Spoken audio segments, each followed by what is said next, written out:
Cái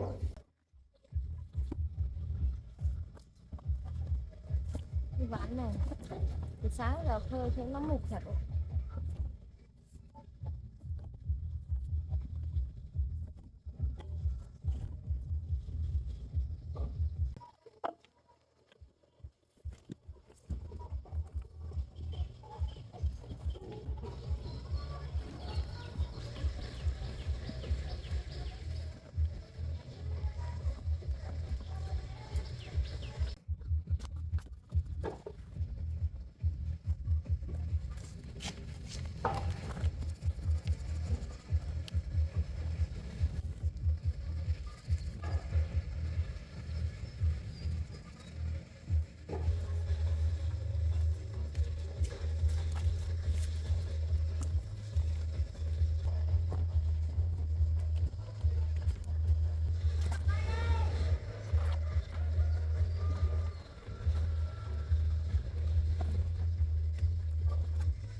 Ván này tối qua mưa xuống rất nặng hết.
Vừa thoát để vừa cái mục nát hết rồi.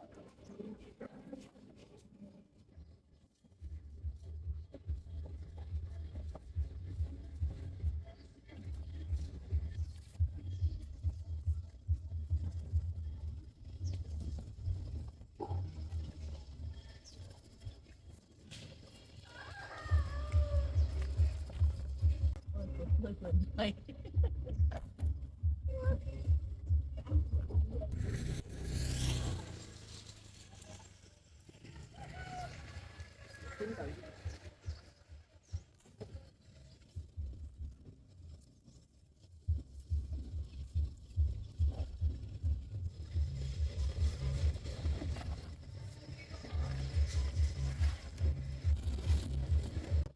Chết luôn.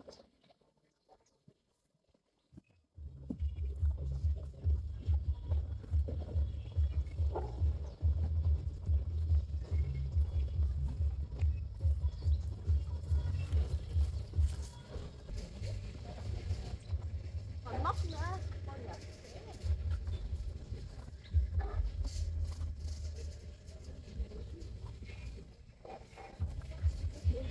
Nó cuối cái này nó đỡ chờ cái miếng.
Lại bị đổ xe này.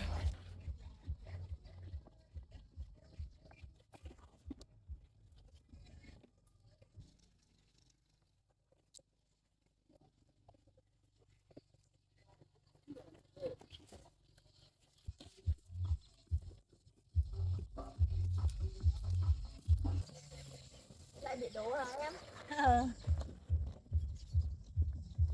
Trời ơi, nặng quá đi chợ. Ít thôi.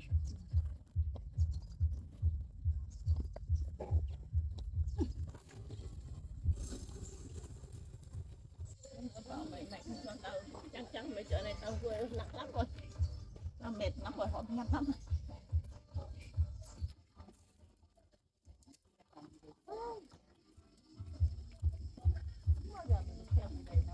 Này như thế nào nó phải bà cứ thu cháu bắt bà quay lại đó rồi rút bốc họ một keo bà tươi nặng lắm. Phải hôm trước cháu với bà dọn đấy là bó cũng xe bốc rồi ạ bà.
Đây mẹ.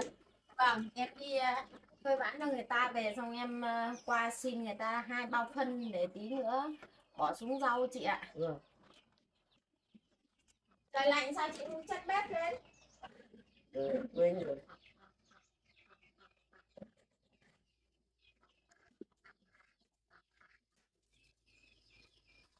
Chất bếp đặt nước lên.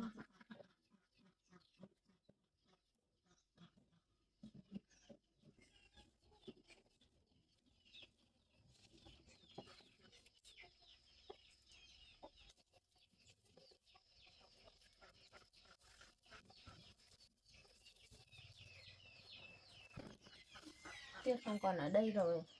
Mai mình đánh cái ấm này đi để đựng nước uống.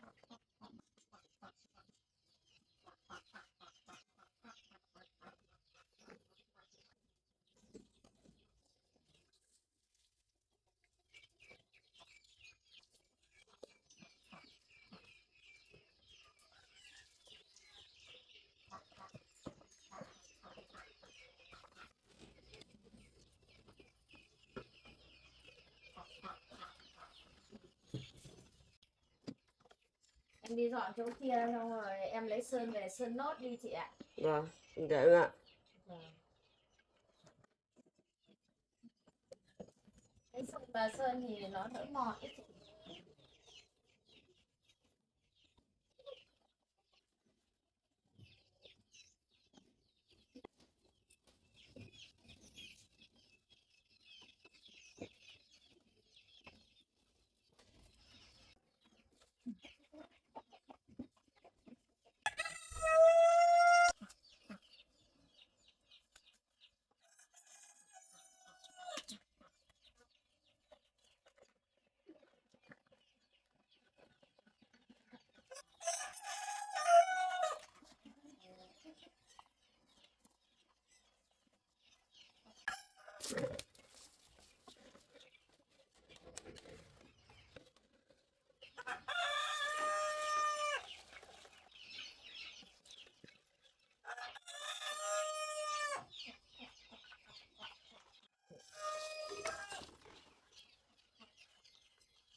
Cái này chạy mất rồi.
Anh hối hôm qua về rồi, không biết là mẹ anh ấy đã đi gặp anh ấy chưa. Mà không biết mẹ nuôi anh ấy có nói rõ cho anh ấy biết là anh hối là con nuôi không. Mình cũng chẳng thấy anh nói năng gì về điều này cả.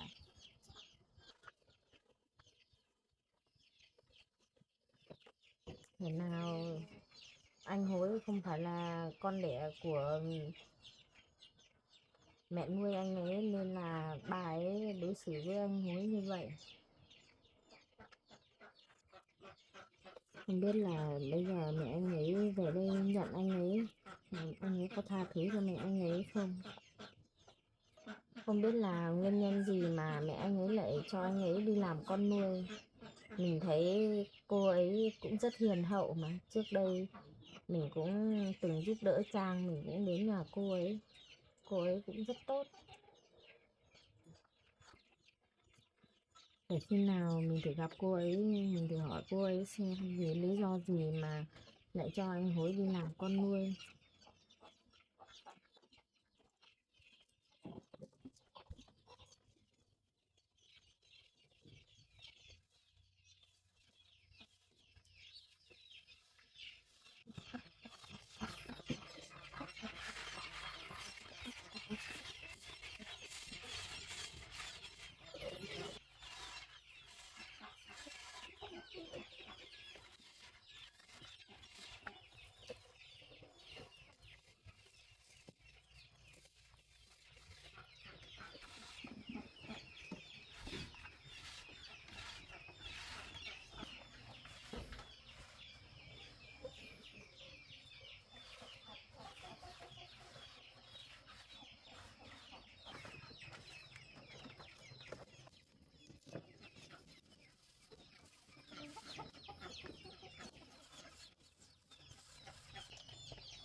Rồi mất cái sơn rồi.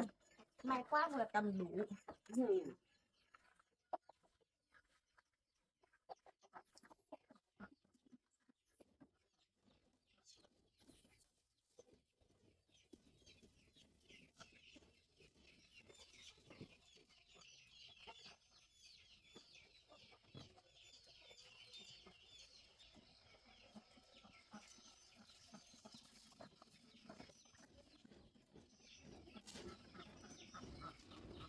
Em mà Nước sôi rồi à chị?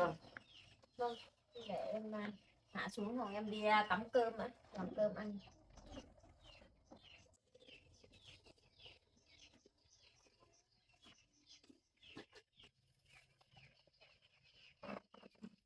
Cái ấm chị đi để hãm vào đây chị ạ. Không để tí nữa em cắm cơm chị ạ.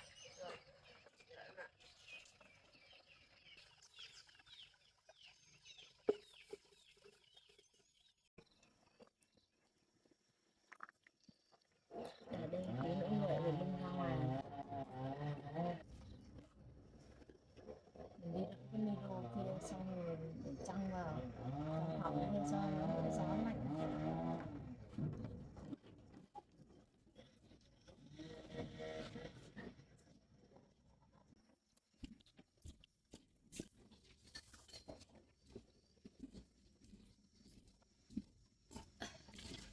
Ráng Dạ, đâu bên dưới em đã lấy cái lido này cho vào trong phòng kia chị ạ. rồi để em ạ. Gió.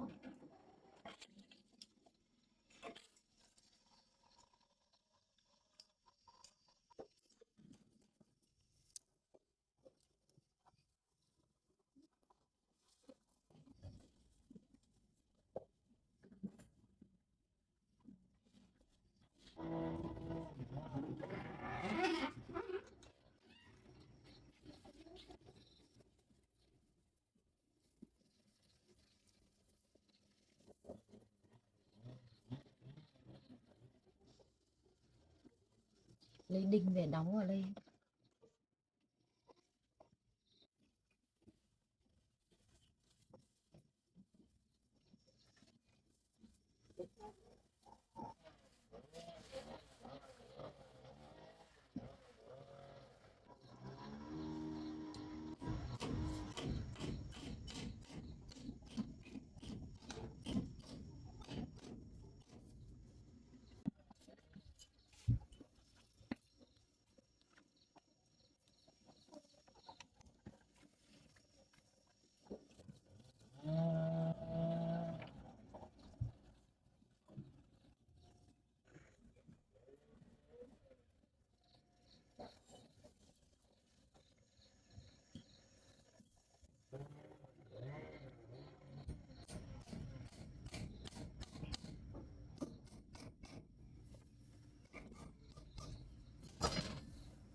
thêm một hai trái vào đây nữa.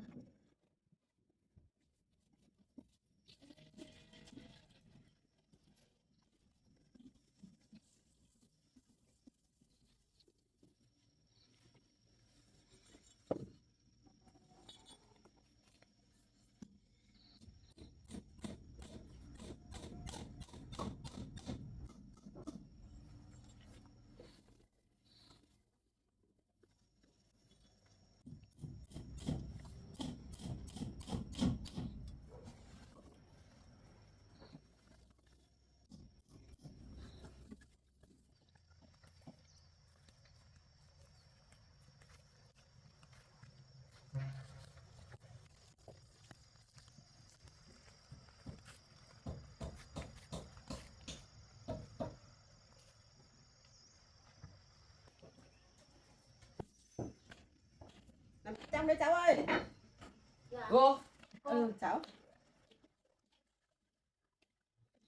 Cô, Cháu. cô ngồi uống nước đi ạ.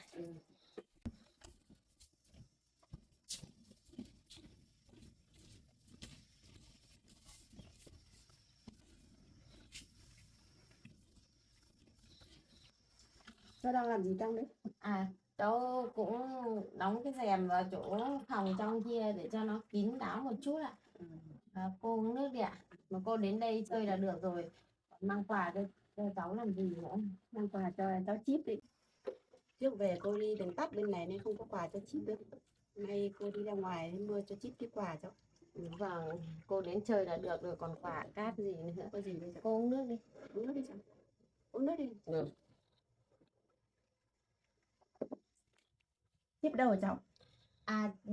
Chip hôm qua anh hối về nên là anh ấy ra đây đón Chip về bên đấy chơi rồi cô ạ. Với lại tiện thì anh ấy cũng bảo cho Chip đi học luôn ở trường rồi anh đón. Thế Hối đi học về rồi hả cháu? Dạ vâng ạ, hôm qua anh ấy về ạ. Thế mà chả thấy điện gì cho chị Sen gì cả. Vâng, chắc là anh ấy bận không?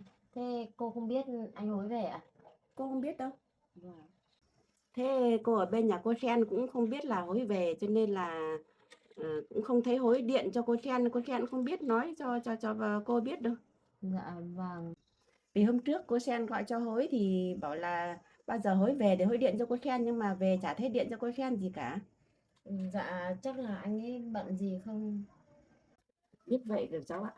Lát nữa cô về nhà cô Sen xong là bảo mai cô Sen thu xếp đưa cô sang bên nhà Hối xem sao. Chứ nay cô Sen cũng đi làm không thế cũng không ở nhà đâu. Dạ vâng. Thế thì cô cứ bảo cô ấy đưa cô đến nhà anh Hối xem thế nào. Chứ bây giờ mà một mình cô qua nhà anh Hối thì anh Hối cũng không biết gì đâu ạ. Vì có cô Sen đưa đi là người nhà thì để nói anh ấy sẽ hiểu hơn. Mai cô cũng bảo cô đưa sang đấy. Vâng. Mong rằng là ngày mai cô sang bên đấy là Hối cũng sẽ chấp nhận cô. Dạ vâng.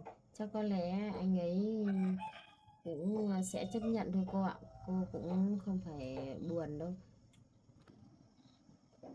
Cô cũng không phải nghĩ nhiều đâu cô ạ. Chắc là anh ấy cũng sẽ chấp nhận thôi ạ. Cô cũng mong là như thế. Vâng. Cháu có thể cho cô biết được là vì lý do mà sao mà hai vợ chồng cháu lại ly hôn đấy. Dạ chuyện cũng dài lắm cô ạ. Thế cháu cứ nói cho cô biết đi xem nào. Vì lâu nay là cô cũng không được về thăm Hối cho nên là cô cũng không được biết lắm. Chuyện là thế này cô ạ. Thời gian mà cháu mới sinh Chip ấy được 2 tháng tuổi thì anh ấy suốt ngày rượu chè rồi đi cặp bồ nên là cháu bắt được anh ấy nên là cháu với quyết định là chia tay với anh ấy ạ. Thế hả cháu? Dạ vâng. Thế hai vợ chồng rồi không về bảo nhau rồi nói chuyện với nhau cho cha mà chở chi đã ly hôn hả cháu? Thực ra thì cháu cũng vẫn tha thứ cho anh ấy nhưng mà anh ấy đưa bồ về nhà rồi cô ấy lại luôn làm khó cho cháu nữa, xong rồi cháu cũng lên bảo với mẹ chồng cháu, nhưng mà mẹ chồng cháu xuống thì lại bênh vực anh Hối, bảo là cũng cần muốn có cháu trai, còn cháu đây thì sinh cháu gái, nên là mẹ nuôi của anh Hối với nói là cháu không xứng đáng là con dâu của nhà bà ấy. Có chuyện đấy hả cháu? Bây giờ bà vẫn còn là trọng nam khinh nữ, dù trai hay gái thì cũng là cháu của bà ấy, cũng là cháu trong gia đình mà bà lại còn như thế. Dạ vâng ạ. Bà mẹ anh Hối nói chung là cũng không thích cháu nên suốt ngày gây chuyện với cháu, làm đủ ừ, thứ làm cho cháu rất là khó xử cô ạ. Đến lúc đấy anh Hối lại nghe hết mẹ anh ấy, nên là cháu không có nơi nào để nương tựa, nên mẹ con cháu mới đành rời khỏi nhà đi. Hối đi cặp bồ thế là sai rồi mà hãy còn bênh vực Hối hả cháu? Dạ vâng ạ. Mẹ anh Hối luôn bênh vực anh ấy, còn đến lúc mà anh Hối cũng biết mình sai, anh ấy sửa sai rồi, anh Hối ra đây giúp đỡ cháu thì bà cũng luôn theo sau để chửi anh Hối, rồi chửi cả cháu nữa, bắt anh Hối về không cho anh Hối giúp mẹ con cháu ạ. Lại còn có chuyện đó nữa. Vâng ạ. Cô cũng nghe cô Sen nói chuyện qua về cháu rồi, nhưng mà bây giờ cô muốn ra để hỏi trực tiếp cháu xem có chuyện thế đấy hay không. Dạ vâng ạ, thực sự là như vậy cô ạ. Bây giờ cô mới về đây này là cô cũng chưa thể biết rõ được cháu ạ. Dạ vâng ạ. Cháu ạ, thực ra là cô cũng không muốn cho Hối đi làm con nuôi đâu. Nhưng mà bà ấy đến là bà ấy cứ nài nỉ cho Hối về nhà bà làm con nuôi nên cô cũng phải đành chấp nhận. Trước đấy là bà ấy đi lấy chồng, bà ấy không có con, đi xem bói thì bảo là phải xin con nuôi về thì mới có con được. Bà đấy cũng là người cùng họ với nhà cô cho nên là cô mới tin tưởng cho Hối đi làm con nuôi bà đấy. Trong thời gian đấy thì nhà cô cũng khó khăn cháu ạ, cho nên là cô cũng muốn cho Hối đi làm con nuôi để Hối có cuộc sống tốt hơn. Và mà cô cũng cứ tưởng đâu là bà ấy cũng tử tế với Hối, ai ngờ bà ấy lại đối xử với Hối như thế. Từ thời gian mà cô cho Hối đi làm con nuôi thì cô cũng gửi tiền cho bà mẹ nuôi để chăm sóc cho Hối. Dạ vâng. Cô cũng gửi tiền đến lúc mà Hối trưởng thành. Từ lúc mà Hối trưởng thành đến giờ là bà ấy cũng cắt liên lạc với cô luôn, cũng không liên lạc được với bà ấy nữa. Dạ vâng. Thế là trong thời gian mà cô cho anh Hối đi làm con nuôi thì cô vẫn chu cấp hàng tháng cho anh Hối ạ. Cô vẫn chu cấp, cô gửi cho bà mẹ nuôi để chăm sóc cho Hối. Thời gian đấy thì bà ấy vẫn cho cô gặp Hối, nhưng mà với tư cách là họ hàng thôi chứ không phải là mẹ con đâu cháu ạ. Vâng, tức là bác ấy vẫn cho cô thường xuyên đến thăm gặp anh Hối, nhưng mà chỉ là nói là anh em nhà Thế thôi, thôi. chứ không nói là Mẹ con cô đâu. là mẹ của anh Hối ạ. Dạ vâng. Nếu vậy thì cháu nghĩ anh Hối sẽ vẫn nhớ cô thôi, bởi vì là cô vẫn thường xuyên đến thăm anh ấy, nhưng mà đến lúc đấy lại chỉ nói anh ấy là người nhà, thì bây giờ cô nói là cô là mẹ đẻ, chắc có lẽ anh ấy cũng sẽ biết thôi, sẽ tha thứ cho cô thôi cô ạ. Cô cũng muốn như thế. Vâng. Thôi thì cháu làm cái gì thì cứ làm như thế cháu ạ. Vâng ạ. Cô đi sang bên là cô Sen xong rồi mạng cô Sen mai dẫn cô sang gặp Hối, hôm chợ Hối lại đi học không gặp được Hối. Dạ vâng, cháu nghe anh ấy bảo hình như anh ấy chỉ về được 1 ngày 2 ngày thôi là anh ấy lại đi trường rồi ấy cô ạ. Đấy. Vậy cô cứ về nói với cô Sen, bảo cô Sen mai đưa cô đi đến đấy xem thế nào, có gặp anh ấy không. Vâng. Thế nhá, cô đi sang bên nhà cô Sen. Vâng ạ. Cô. Thì cô đi về nhé, cháu phải chơi nhé. Thế cô về ạ? Thế cô về nhé. Vâng.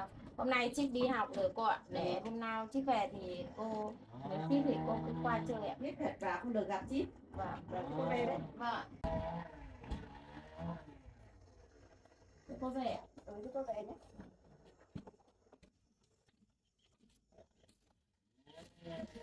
Cô ấy đến đi chơi là được rồi, là còn mua đồ cho Trích. Đây là mẹ của anh Hối chị ạ, và là mẹ đẻ của anh Hối. Còn mẹ trước đây của anh Hối là mẹ nuôi thôi chị ạ. Dừng biết đâu. Vâng. Thì không ai nói sao mà biết được chị, em đây cũng vậy, em cũng có biết gì đâu. Đến bây giờ em mới biết đấy chị ạ. Em đi làm nốt cái kia đây.